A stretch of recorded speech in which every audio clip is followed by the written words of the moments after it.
ہو جاتا ہے. کیوں کبھی تم نے غور کیا تنہائی میں تم کو خوش ہو گئے؟ ارے مولانا صاحب آپ اس تازہ کے خلاف بول رہے ہیں تو ہندو بھی اس کو مانتا ہے، ہندو وہاں آتا ہے. میں کہتا ہوں ہاں ہندو تو دودھ کی پوجا کرتا ہے، ہندو تو پتھر کو پوجتا ہے، ہندو تو آسمان کے سورج کو پوجتا ہے، وہ درخت کے سامنے کھڑا ہوتا ہے. یہ مشرک ایک اثر خداؤں کے سامنے اپنا سر دیکھتا ہے. وہ خوش ہو جائے گا یہ غیر مسلم درخت کے سامنے کھڑا ہے، سورج کے سامنے کھڑا ہے، اب تجھ کو خدا کہہ رہا ہے تم نے ایک تعویذ لکھ دی، اس کا بیٹا اچھا ہو گیا. اب تجھ کو بولا تو ہی تو پروان ہے. میرے گھر میں ایک مورتی تھی، 30 دن سے کہہ رہا ہوں میرا بیٹا بخار سے پیڑت ہے، اس کو اچھا کر دے. اچھا نہیں کیا، تم نے تعریف دے دی، میرا بیٹا اچھا ہو گیا. تو اب آپ گھر جا رہے ہیں اس کو توڑ کے پھینک دیں گے. کیوں 30 دن میں کہتا رہا میرا بیٹا اچھا نہ ہوا، تیری تعویذ سے میرا بیٹا اچھا ہو گیا. بھگوان وہ ہے کہ بھگوان تو ہے. میرے بدن سے ایک مولانا کو میرے بہت سارے مسلم بھائی اسی طرح کی بات بولا. 30 دن سے کہہ رہا ہوں میرے بچے کو بخار ہے ٹھیک کر دے، وہ نہیں کیا. تم نے تعویذ دیا میرا بچہ ٹھیک ہو گیا. بھگوان تم ہے کہ وہ ہے؟ تو ان کا تو کوئی ان کا معیار ہی نہیں ہے. جہاں سے فائدہ ہوا وہی اس کا خدا ہے. درخت کے سامنے، جھاڑ کے سامنے، سورج کے سامنے، چاند کے سامنے، جانور کے سامنے، چچندر کے سامنے، پتھر کے سامنے، گرگٹ کے سامنے، گدری کے سامنے، سانپ کے سامنے، سانپ پیڑا کے سامنے، مکوڑے کے سامنے، کبوتر کے سامنے، بندر کے سامنے، جہاں دیکھا جہاں من چاہا سر جھکا دیا. احسان اس رب پہ آنا کا ہے اے مسلمان کہ تیری پیشانی اس اندر کے سامنے سلیم نہیں ہو رہی ہے. سب سے بڑا انعام یہ کیا کہ تیری پیشانی مصطفیٰ کے خدا کے سامنے چھپ رہی ہے، اللہ کے سامنے چھپ رہی ہے. یہ اتنا بڑا احسان ہے. ارب پتی ہونا امر ہے، مواقف ہونا مومن کامل ہونا اور جو کون سا اللہ نے تجھ کو دی ہے یا کون سے ساتھ وہ سارے مخلوق ہے. اللہ آپ کو دولت دی ہے. اب مومن چور دروازے سے اسی شرک کو اپنے گھر میں لا رہا ہے اور وہ خوش ہوتا ہے. چلو ہم کو برا کہنے والا یہ بھی اپنے ہاتھ سے کچھ بناتا ہے اور اس کو گھماتا ہے، پانی ڈالتا ہے، ڈھول بجاتا ہے، جیسے وہ کرتا ہے ویسے تم بھی کرتا ہے. اس لیے مشرک نماز سے خوش نہیں ہوتا، تعزیہ سے خوش ہوتا ہے کیونکہ اس کا کام اس کے کام سے میل کھاتا ہے. وہ بھی اپنے ہاتھوں سے کچھ بناتا ہے، اس کو گھماتا ہے، اس سے پیسے لیتا ہے، شراب پیتا ہے، ریکارڈنگ بجواتا ہے، ڈی جے بجتا ہے. ہمارے یہاں ریکارڈنگ کی کیا ضرورت ہے؟ ہمارے یہاں آزاد ہے اوریجنل آزاد، ہمارے یہاں نماز ہے، ہمارے یہاں روزہ ہے. اسلام روزے کا مذہب، اسلام زکات کا مذہب، اسلام حج کا مذہب، اسلام خیرات کا مذہب، اسلام تلاوت قرآن کا مذہب. یہاں ریکارڈنگ کی کیا ضرورت ہے؟ یہاں ریکارڈنگ پہ نماز نہیں ہوتی، یہاں ریکارڈنگ پہ اذان نہیں ہوتی، یہاں ریکارڈنگ پہ فاتحہ نہیں ہوتی. وہاں سب کچھ کام ریکارڈنگ پہ ہے. وہاں ہاتھوں سے کچھ بنایا، ریکارڈنگ 4 دن تک بجایا، لوگوں کی نیندیں خراب کی، اس کے بعد اس کو اٹھایا اور گھمایا، لے جا کے پانی میں ڈال دیا. یہ کام تازیہ کاری والا اس کے اس کام سے میل کھاتا ہے. ہم نے ہاتھ سے بنایا، ریکارڈنگ بجوایا، ہائے حوصلہ کیا، پیسہ لیا، شراب کیا، اس کو عورتوں کو بلوایا، منتیں منگوایا، پھر لے جا کے اس کو ندی میں دریا میں کھیت میں ڈال دیا. اس سے وہ خوش ہوتا ہے تیرا یہ کام میرے کام سے میل کھاتا ہے. جس کام سے مشرک خوش ہو، جس کام سے غیر مسلم خوش ہو، جس کام سے کافر خوش ہو، جس کام سے دنیا کا سب سے بدترین کافر خوش ہو، وہ کام تو کرے گا. اگر غیرت زندہ ہے تو تازیہ کاری کو مٹا دے، اس کو پھینک دے، اس کو پنی کو چومنا، باس کو چومنا یہ ناجائز ہے، گناہ ہے. وہ صحیح سے محبت کرتا ہے تو 3 دن میں ایک کپ میں قربان کر اس کا ثواب حسین کو پہنچا دے. اپنے گھر میں لنگر پانا 1000 آدمی کو کھانا کھلا اس کا ثواب حسین کو پہنچا دے. محرم کی 10 تاریخ کو محفلوں میں یاد رکھ حسین کی شہادت کا چرچا کر اس کا ثواب حسین کو پہنچا دے. اگر زیادہ کر رہا ہے روزہ اس روزے کا ثواب حسین کو پہنچا دے. اس دن قسم کھا لے اساری حسین مردے سے عیسائی میں سستا کیا تھا، حسین کماروں کی بارش میں سستا کیا تھا.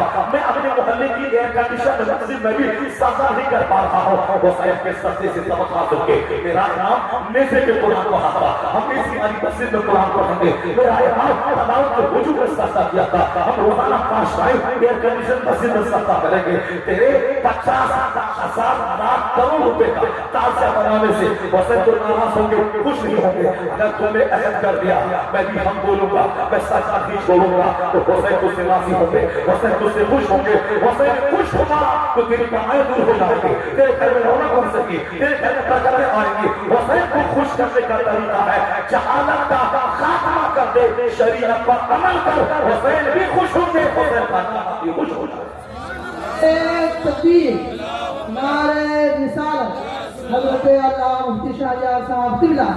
بس اب ان شہداء کربلا کی کہانی سن لیجیے، مختصر میں کربلا کی کہانی سنیے، جو حق کہانی، جو سچ کہانی، جو کہانی رلانے والی نہیں، حوصلہ بخشنے والی کہانی ہے، وہ کہانی سنیے. ہم لوگ کیا کہانی بیان کریں گے؟ ایک اللہ کے ولی تھے پاکستان میں، محدث اعظم پاکستان کا بہت بڑے بزرگ تھے. ایک مسجد میں امام تھے، مسجد میں بچے شام کے ٹائم میں پڑھنے آتے تھے اور بچوں کا کام ہے کھیلنا. بچہ نہیں جانتا مسجد ہے کہ خانقاہ ہے کہ درگاہ ہے، بچہ کا کام ہے کھیلنا. مسجد ہے، بچہ پڑھا، کھیلنا شروع کر دوڑنا شروع کیا. اسی لیے بچوں پہ کوئی گناہ نہیں، وہ مسجد میں کھیلے، جہاں بھی کھیلے.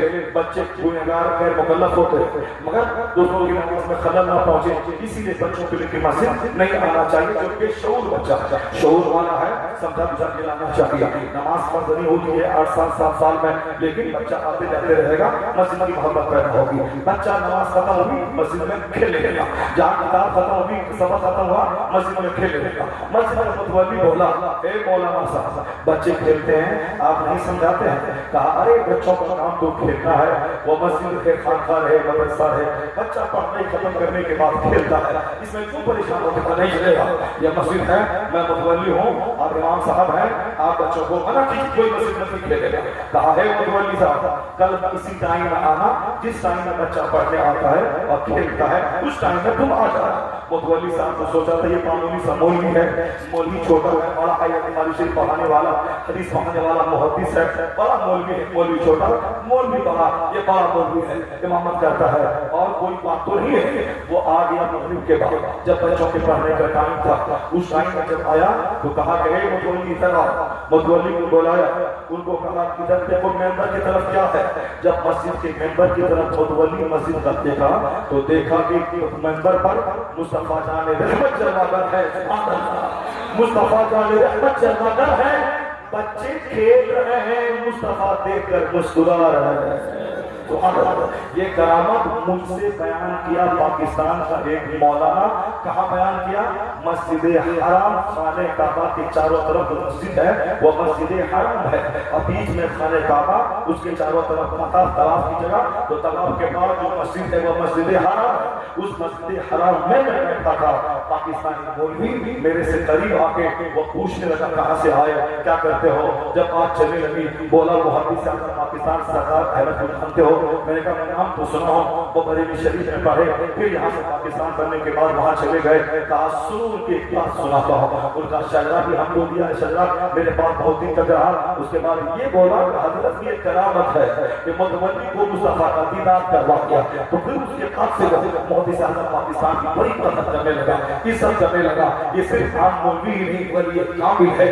اس محدث اعظم پاکستان سے کچھ جلسہ نے کہا حضور آج کربلا کی کہانی بیان کیجیے، اے سچی کہانی جو ہے وہ بیان کیجیے. دوسرے لوگ تو نوکری سے لگا کے بیان کرتے ہیں، آپ تو بلکہ کافی بزرگ آدمی ہیں، آپ سچی کہانی جو کربلا کی ہے وہ بیان کیجیے. سنو سنی محدث اعظم پاکستان اپنے زمانے کا قطب ولی وہ منبر پر کھڑے ہوئے اور کہا کہ سنو کربلا کی سچی کہانی. امام حسین امام عالی مقام مدینہ سے نکل کے مکہ گئے، مکہ سے چل کے کربلا آئے اور بڑی بے رحمی کے ساتھ آپ شہید کر دیے گئے. وَمَا عَلَيْنَا إِلَّا الْبَلَاغُ السَّلَامُ عَلَيْكُمْ. اور میں سے نیچے اتر گئے. یعنی وہ کہانی کہ فلاں مولانا فلاں تو سارا مجمع کھا کے رونے لگا، وہ پاؤں اٹھا کے رویا، وہ ہاتھ اٹھا کے رویا، وہ مائک پھینک دیا، وہ قرآن پھاڑ دیا، سارا مجمع رونے لگا. یہ ساری باتیں جھوٹی، یہ ساری باتیں شیعوں کی، یہ ساری باتیں رافضیوں کی. ایک ولی کامل جو مصطفیٰ کا دیدار خود نہ کرتا ہو بلکہ دوسروں کو کراتا بھی ہو، اتنا بڑا ولی کیا بولتا ہے؟ یہ ہے سچی کہانی کہ حسین مکہ سے کربلا گئے، کربلا میں بے دردی کے ساتھ شہید کر دیے گئے. یہی ہے سچی کہانی. اس کے علاوہ مسلم بن عقیل وہاں گئے، اپنے ساتھ دو بچہ کو لے کے گئے، ان کو لوگوں نے قتل کر دیا. یہ تو بچہ رات بھر گھومتا رہا، صبح ہوئی دیکھا کہ وہ بڑا ہوا ہے. اس کے بعد پھر پولیس والا پکڑ کے لے گیا، اس کو جیل میں ڈال دیا. جیل کا دروازہ اس کو لیا، اس کو اپنے انگوٹھی دکھا کے کانسا کے راستے پہ چلا دیا. پھر وہاں وہ بچہ گیا، رات بھٹکتا رہا. پھر صبح ہوئی، پھر وہ رات کو پکڑ لے گیا، وہ ندی کے کنارے کنارے درخت کی کھو میں گیا، ایک آندھی آئی، پانی بھرنے لگی، چہرہ دیکھا تو بولا تم مسلم رقیب کے شہزادے یتیم ہو، میرے ساتھ چلو، میری ماں کا اہل کیسے پیار کرنے والی ہے، اس کو لے کے گیا۔